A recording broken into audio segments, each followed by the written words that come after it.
Praise the Lord. പ്രിയമുള്ളവരെ, ഏവർക്കും എൻ്റെ എളിയ സ്നേഹവന്ദനം. കോപം എന്ന വിഷയത്തിൻ്റെ രണ്ടാം ഭാഗമാണിത്. സങ്കീർത്തനങ്ങൾ 37:8 പറയുന്ന ബുദ്ധിപദേശം കേൾക്കാം.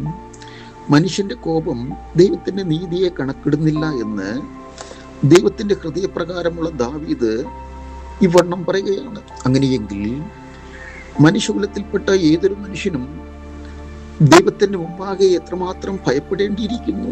എന്നാൽ ഇതിനൊക്കെയും ദൈവം തമ്പുരാൻ നമുക്ക് നീക്കുപോക്കുകൾ വെച്ചിട്ടുണ്ട്. അതെങ്ങനെയെന്നാൽ സദൃശം 21:14 ശലോമോന്റെ ഉള്ളത്തിൽ ദൈവത്തിൻ്റെ ആത്മാവ് ഇടപെട്ട് പറയുന്നത് എന്താണെന്ന് കേൾക്കാം. രഹസ്യത്തിൽ ചെയ്യുന്ന ദാനം കോപത്തെയും മടിയിൽ കൊണ്ടുവരുന്ന സമ്മാനം ഉഗ്രകോപത്തെയും ശമിപ്പിക്കുന്നു എന്ന് ഇവണ്ണം അദ്ദേഹം പറയുകയാണ്. ദൈവത്തിൻ്റെ വചനം അങ്ങോളം ഇങ്ങോളം നാം സൂക്ഷ്മമായി പരിശോധിച്ചാൽ മോശ ഉൾപ്പെടെ അനേകം ദൈവത്തിൻ്റെ അഭിഷിക്തന്മാർ സന്ദർഭങ്ങൾ അനുസരിച്ച് കോപിച്ചതായി കാണപ്പെടുന്നുണ്ട്. അങ്ങനെയെങ്കിൽ നമ്മുടെയൊക്കെ അവസ്ഥ എന്തായിരിക്കുമെന്ന് ഒരു നിമിഷമെങ്കിലും ചിന്തിക്കുന്നത് നമുക്ക് നല്ലതല്ലേ? നിഷ്കളങ്കനും നേരുള്ളവനും ദോഷം വിട്ടകലുന്നവനും ദൈവഭക്തനുമായ യോബിനോട് ദൈവം പറയുന്നത് എന്താണെന്ന് കേൾക്കാം.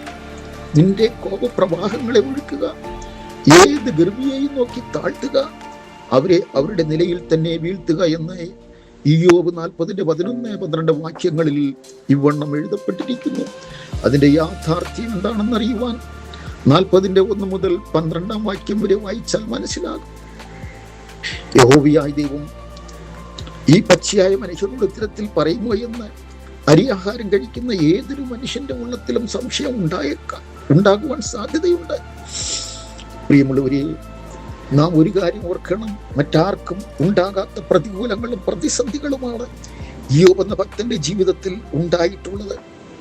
തൻ്റെ ശരീരത്തിൽ താൻ അനുഭവിക്കുന്ന വേദന ഒരു ഭാഗത്ത്, തൻ്റെ ഭാര്യയും തൻ്റെ സ്നേഹിതന്മാരും മറുഭാഗത്തി പാവം പിടിച്ച പച്ചയായ മനുഷ്യനെ പിച്ചിച്ചിന്തി കൊണ്ടിരിക്കുമ്പോൾ ദൈവം തമ്പുരാൻ നോക്കിക്കൊണ്ടിരിക്കുമോ? ദൈവത്തിന് സഹികെട്ടത് കൊണ്ടായിരിക്കാം യോബിനോട് നിന്റെ കോപപ്രവാഹങ്ങൾ ഒഴുക്കുക, ഏത് ഗർഭിയെയും നോക്കി താഴ്ത്തുക, അവരെ അവരുടെ നിലയിൽ തന്നെ വീഴ്ത്തുക എന്ന് പറയുവാനുള്ള കാരണമെന്ന് ഇതിനാൽ നമുക്ക് വിലയിരുത്തിക്കൂടെ?